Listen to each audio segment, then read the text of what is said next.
कहा जाता है कि करीबी दोस्त यदि दुश्मन बन जाए तो वो ज़्यादा खतरनाक होता है, क्योंकि वो बहुत सारे राज से वाकिफ होता है और जब वो दुश्मनी निकालने लगता है तो सामने वाला हक्का बक्का रह जाता है। सवाल है कि क्या यही हाल मोदी और ट्रंप के बीच चल रहा है?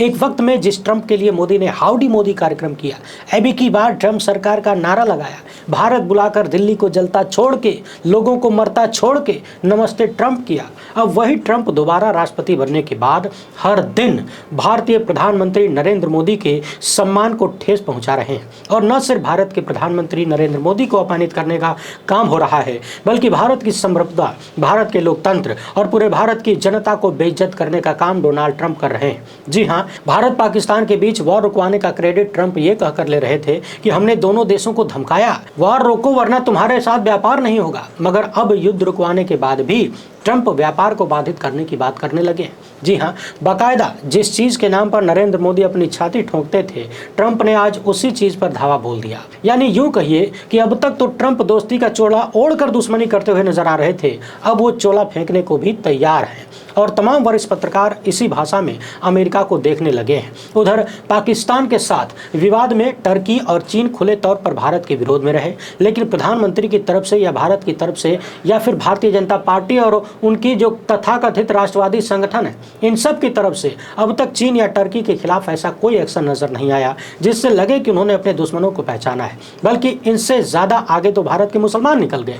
जी हाँ, भारत के मुसलमानों ने टर्की के खिलाफ जो किया है, अब तक वो काम स्वघोषित राष्ट्रभक्त लोग नहीं कर पाए हैं। उधर राहुल गांधी आज बिहार पहुंचे थे, एक फिल्म देखने भी गए, खूब बवाल मचा। क्या क्या हुआ उन मामलों पर भी थोड़ी सी चर्चा करेंगे। और सबसे महत्वपूर्ण चर्चा ट्रंप वाली है, क्योंकि इस वक्त भारत पूरी दुनिया में कहीं न कहीं अकेला होता हुआ दिख रहा है और परिस्थितियों को समय रहते भांप लेना ही हम सब के लिए बेहतर होगा, ऐसी चर्चा होने लगी है। मगर सवाल है कि जिनकी जिम्मेदारी है वो भी भांप रहे हैं कि नहीं? तो चलिए इन सवालों के जवाब टटोलने की कोशिश करते हैं। आगे बढ़ने से पहले आप सभी से एक छोटी सी अपील है, पहली बार है तो चैनल को सब्सक्राइब करके घंटी बजा दीजिएगा टन से।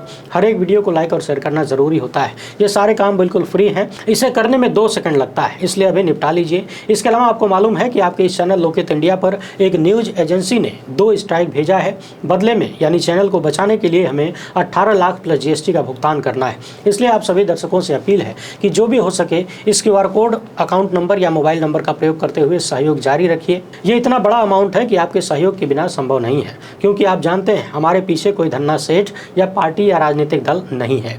एक कहावत है, अधजल गगरी छलकत जाए, यानी जब गगरी में आधा पानी होता है तो वो छलकता बहुत ज्यादा है, मगर जब वो भरा हुआ होता है तो स्थिर होता है। कुछ ऐसा ही हाल स्वघोषित हिंदुत्ववादियों और राष्ट्रवादियों का है। इन्हें न तो राष्ट्र प्रेम समझ में आता है, न देशभक्ति समझ में आती है, न राष्ट्र प्रतीकों का सम्मान समझ में आता है। इन्हें हर चीज में राजनीतिक लाभ लेना है, केवल दिखावा करने आता है और इसी चक्कर में देशभक्ति दिखाते दिखाते सब गुड़गोबर कर देते हैं। अपने स्क्रीन पर इस तस्वीर को देखिए, शकलिया तो पहचानते ही होंगे, भाजपा विधायक हैं बाल मुकुंदाचार्य।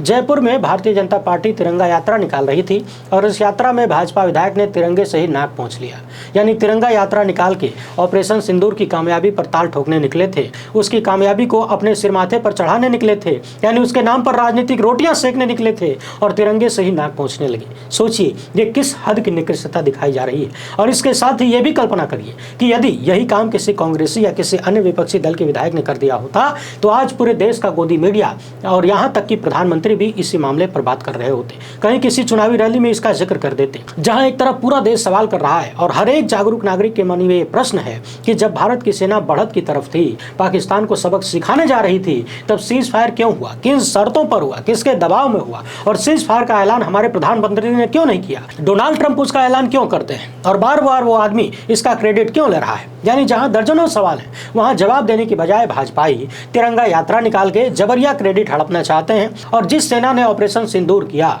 उस सेना को अपमानित भी कर रहे हैं। तिरंगे का कितना सम्मान भाजपाइयों के मन में है आपने देख लिया। ये भाजपा के विधायक हैं जो आए दिन हिंदुत्व का झंडा लेकर निकले रहते हैं और इनके हिंदुत्व की भी यही परिभाषा है, मुसलमानों को टॉर्चर करो। एक तस्वीर तो आपने देख लिया, अब ये भी समझिए कि कैसे मध्य प्रदेश के भाजपाई मंत्री ने कर्नल सोफिया कुरैशी को आतंकवादियों की बहन बुलाया।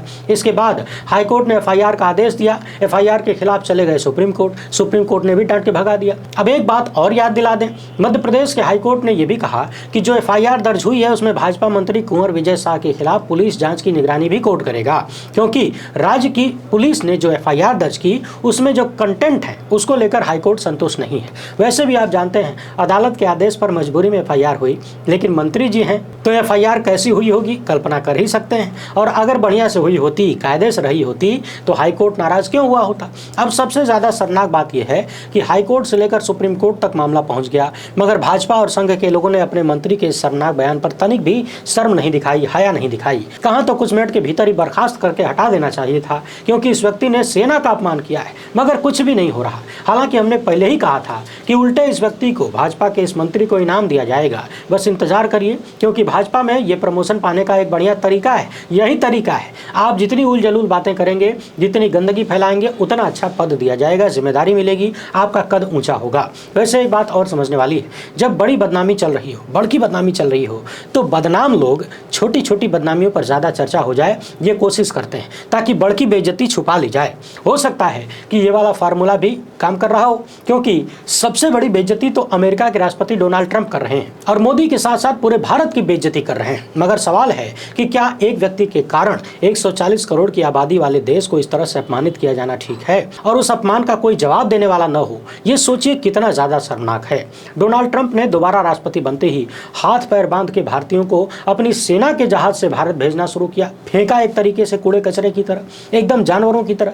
मगर हमारे यहाँ न कोई विश्वगुरु एक शब्द निकाल पाया, न कोई 56 इंची वाला एक शब्द बोल पाया, न चाणक्य की बुद्धि काम आई जो दूसरों की पार्टियां तोड़ता है, और न कोई रामराज्य का ठेकेदार एक शब्द बोल पाया। और तो और जेम्स बॉन्ड भी फेल हो गए, कोई कुछ बोल नहीं सका। अब देखिए, इसके बाद टैरिफ को लेकर ट्रंप ने लगातार अनाप शनाप बातें बोली, कहा कि दुनिया भर के देश मेरे टैरिफ से परेशान हैं, सब डील करना चाहते हैं, सब कह रहे हैं कि कुछ भी करने को तैयार हूं, हमसे डील कर लीजिए। यहां तक कह दिया कि दुनिया के देश हमारा पिछवाड़ा चाट रहे हैं। सोचिए इससे ज्यादा बेइज्जती क्या होगी। मगर फिर भी किसी ने कुछ नहीं बोला। हमारे प्रधानमंत्री को बगल में बिठाकर ट्रंप अनाप शनाप बोलते रहे, हमारे वाले मुस्कुराते रहे। इसके बाद भारत पाकिस्तान विवाद को याद करिए। एक वक्त में जिस भारत ने अमेरिका की आंखों में आंखें डालकर पाकिस्तान के 2 टुकड़े कर दिए, आज उसी अमेरिका के सामने ऐसा लग रहा है कि हमारे हुजूर पूरी तरह से नतमस्तक हैं, फैले हुए हैं। और न जाने ट्रंप के हाथ विश्वगुरु की कौन सी कमजोरी लग गई है कि ट्रंप बार बार इज्जत उतार रहे हैं और विश्वगुरु उतरवा रहे हैं चुपचाप। सीज फायर का ऐलान न भारत ने किया न पाकिस्तान ने, अमेरिका से किया गया। और सीज फायर के बाद लगातार ट्रंप यहाँ वहाँ घूमकर हर बयान में दावा कर रहे हैं कि उन्होंने सीज फायर करवा दिया, परमाणु युद्ध रुकवा दिया, दोनों देशों को बचा लिया। और जैसे ही भारत के प्रधानमंत्री इस मामले पर यानी ऑपरेशन सिंदूर पर बोलने वाले थे, उसके कुछ मिनट पहले ही ट्रंप बयान देते हैं कि हमने व्यापार की धमकी देकर युद्ध रुकवा दिया। कहने लगे कि हमने दोनों देशों से कहा कि व्यापार करना है तो युद्ध बंद करो। भारत पाकिस्तान दोनों खुश हो गए। मगर सबसे ज्यादा चिंताजनक बात यह है कि आतंकवादियों के पालनहार, आतंकवादियों के अड्डे वाले देश पाकिस्तान को भारत के बराबर खड़ा किया जा रहा है, यानी भारत को पाकिस्तान के बराबर खड़ा किया जा रहा है। एक बार फिर से ट्रंप ने वही बात दोहराया है कि मैंने व्यापार की धमकी देकर युद्ध रुकवा दिया, भारत पाकिस्तान दोनों खुश हैं। मगर आज की कहानी एक कदम आगे बढ़ गई है। अमेरिकी राष्ट्रपति डोनाल्ड ट्रंप ने एप्पल के CEO टिम कुक से कहा है कि भारत में फैक्ट्रियां लगाने की जरूरत नहीं है। मैं नहीं चाहता कि आप एप्पल के प्रोडक्ट भारत में बनाएं, क्योंकि भारत अपना ख्याल खुद ही रख सकता है। कतर की राजधानी दोहा में बिजनेस लीडर्स के साथ कार्यक्रम में ट्रंप ने एप्पल के CEO से ये बातें कही। उन्होंने कहा कि एप्पल को अब अमेरिका में प्रोडक्शन बढ़ाना होगा। इतना ही नहीं, ट्रंप ने एक और महत्वपूर्ण बात कही कि भारत ने हमें ट्रेड में 0 टैरिफ डील की पेशकश की है। भारत तैयार है कि हमें ट्रेड में कोई चार्ज नहीं लेना है। ट्रंप ने बाकायदा एप्पल के CEO से कहा कि तुम मेरे दोस्त हो, मैंने तुम्हारे साथ बहुत अच्छा व्यवहार किया, तुम $500 बिलियन लेकर आ रहे हो, लेकिन मैं सुन रहा हूं कि तुम पूरे भारत में प्रोडक्शन कर रहे हो। मैं नहीं चाहता कि तुम भारत में प्रोडक्शन करो। अगर तुम भारत का ख्याल रखना चाहते हो तो तुम भारत में निर्माण कर सकते हो, क्योंकि भारत दुनिया में सबसे ज्यादा टैरिफ लगाने वाले देशों में से एक है। भारत में बेचना बहुत मुश्किल है। उन्होंने हमें एक डील ऑफर की, यानी भारत ने ट्रंप को एक डील ऑफर की है, कोई टैरिफ नहीं वसूलने का। ट्रंप ने आगे कहा कि हमने कई साल तक चीन में तुम्हारे द्वारा बनाए गए सभी संयंत्रों को सहन किया, अब तुम्हें अमेरिका में निर्माण करना होगा। हम नहीं चाहते कि तुम भारत में प्रोडक्शन करो, भारत अपना ख्याल खुद रख सकता है। यानी ट्रंप साफ साफ एप्पल के CEO से कह रहे हैं कि अब तुम भारत में प्रोडक्शन करना बंद करो, भारत अपना काम अपने से देख लेगा। अब जरा याद करिए, इसी प्रोडक्शन को लेकर सत्ताधारी लोग कितनी डींगे हाँका करते थे, भारत की बहुत बड़ी उपलब्धि बताया करते थे। बार बार याद दिलाया जाता था कि आईफोन भारत में बन रहा है। दैनिक भास्कर की रिपोर्ट भी बता रही है कि अमेरिकी बाजार में बिकने वाले 50% आईफोन भारत में बन रहे हैं। ये बयान हाल ही में एप्पल के CEO ने दिया था। साल 2026 तक देश में सालाना 6 करोड़ से ज्यादा आईफोन बनने वाले हैं। और अब ट्रंप खुलेआम कंपनी के सीईओ को एक लहजे में धमका रहे हैं कि भारत में प्रोडक्शन बंद करो, डेरा डंडा उठाओ, अमेरिका में करो। तो सवाल है कि क्या ट्रंप अब खुल के भारत को दुश्मन मान चुके हैं, खुलकर दुश्मनी करने लगे हैं? क्या कारण है कि आए दिन भारत को अपमानित किया जा रहा है? इस मामले पर वरिष्ठ पत्रकार आवेश तिवारी ने लिखा कि भारत का दुश्मन नंबर 1 इस वक्त अमेरिका है। भारत पाक युद्ध के पहले से लेकर अभी तक डोनाल्ड ट्रंप जिस तरह की भाषा का इस्तेमाल कर रहे हैं वो भारत के लिए एकदम सम्मानजनक नहीं है। सवाल 2 है, पहला कि डोनाल्ड ट्रंप के दावों में कितनी सच्चाई है, दूसरा कि डोनाल्ड के दावों को लेकर भारत सरकार अब तक रक्षात्मक मुद्रा में क्यों है, उन्होंने मुंहतोड़ जवाब क्यों नहीं दिया। कतर यात्रा के दौरान ट्रंप ने जिस तरह से यह दावा किया कि भारत जीरो टैरिफ पर सहमत हो गया है, ये चौंकाने वाला था। दाद में खाज तब पैदा हुई जब उन्होंने एप्पल के सीईओ को भारत से प्लांट हटाने को कह दिया।